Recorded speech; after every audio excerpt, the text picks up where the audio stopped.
अस्सलाम वालेकुम।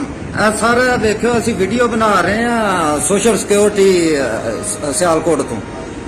देखो ये डिकलेयर किए इन्होंने कोरोना के मरीज जे नकाश साहब जे, उस तो बाद जे जाहद गुजर साहब, उस तो बाद जे अमजद साहब, मुदस्सर साहब जे जी।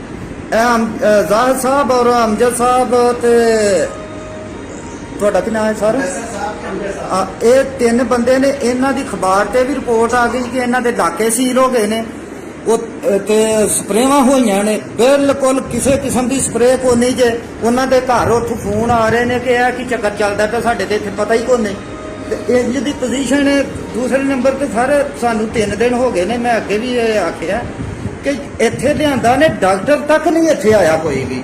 ਉਹ ਆ ਕੇ ਸਾਨੂੰ ਪੁੱਛੇ ਕੋਈ ਕੈਸੀ ਤਬੀਅਤ ਹੈ, ਇਹ ਉਹ ਸਿਰਫ ਉਹ ਕਚਰਾ ਸਾਫ਼ ਕਰਨ ਵਾਲੇ ਜਿਹੜੇ ਨੇ ਨਾ 2 ਬੰਦੇ, ਉਹਨਾਂ ਦੀ ਡਿਊਟੀ ਲਾਈ। ਉਹ ਜੇ ਸਾਡਾ ਖਾਣਾ ਆ ਜਾਂਦਾ ਤਾਂ ਉਹ 2-2 ਘੰਟੇ ਥੱਲੇ ਪਿਆ। 8 ਵਜੇ ਦਾ ਖਾਣਾ ਆਇਆ, 11 ਵਜੇ ਖਾਣਾ ਮਿਲਦਾ। ਇਹ ਸੂਰਤ ਹਾਲ ਜਨਾਬ, ਬਹੁਤ ਪਰੇਸ਼ਾਨੀ ਹੈ। ਵੇਖੋ ਦੂਸਰੇ ਨੰਬਰ ਤੇ ਇਹਨਾਂ ਅੱਗੇ ਤਰਲਾ ਲਿਆ ਸੀ ਅਸਾਂ ਕਿ ਆਈਸੋਲੇਸ਼ਨ ਕਰਨਾ, ਸਾਡੇ ਕੋਲ ਜੁਰਮ ਹੋਇਆ ਕਿ ਅਸੀਂ ਬਾਹਰੋਂ ਆ ਗਏ ਹਾਂ। ਫਿਰ 1.5 ਮਹੀਨਾ 2-2 ਮਹੀਨੇ ਹੋ ਗਏ ਨੇ ਆਇਆਂ ਨੂੰ।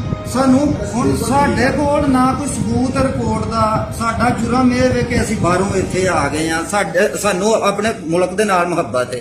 ਅਗਰ ਜੇ ਤੇ ਆਪਣੇ ਮੁਲਕ ਦਾ ਫਾਇਦਾ ਤੇ ਕਰਦੇ ਨੇ ਤੇ ਚਲੋ ਠੀਕ ਹੈ, ਅਸੀਂ ਕੁਰਬਾਨੀ ਦੇਣ ਨੂੰ ਤਿਆਰ ਆ, ਲੇਕਿਨ ਵੈਸੇ ਹੈ ਜ਼ੁਲਮ।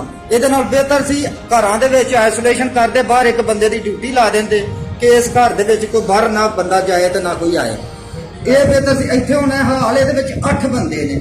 ਕਾਹਦੀ ਆਈਸੋਲੇਸ਼ਨ ਇੱਥੇ, ਕਿਸ ਚੀਜ਼ ਦੀ ਹੈ, ਕਾਹਦਾ ਪਰਹੇਜ਼ ਹੈ? ਤੇ ਨਾਲ ਸਾਨੂੰ ਲੁੱਡੂਆਂ ਦੀ ਆਫਰ ਕਰਦੇ ਨੇ, ਤਾਸ਼ ਖੇਡਣੀ ਜੇ ਤੇ ਘੱਲੀਏ, ਲੁੱਡੋ ਖੇਡਣੀ ਹੈ ਤੇ ਘੱਲੀਏ। ਇਹ ਤੇ ਪਾਬੰਦੀ ਕੀ ਹੈ ਕਿ 6 ਫੁੱਟ ਪਿੱਛੇ ਰਹਿਣਾ। ਤੇ ਅਸੀਂ ਇੱਥੇ ਲੁੱਡੋ ਖੇਡਣ ਅਸੀਂ ਆਏ ਆ।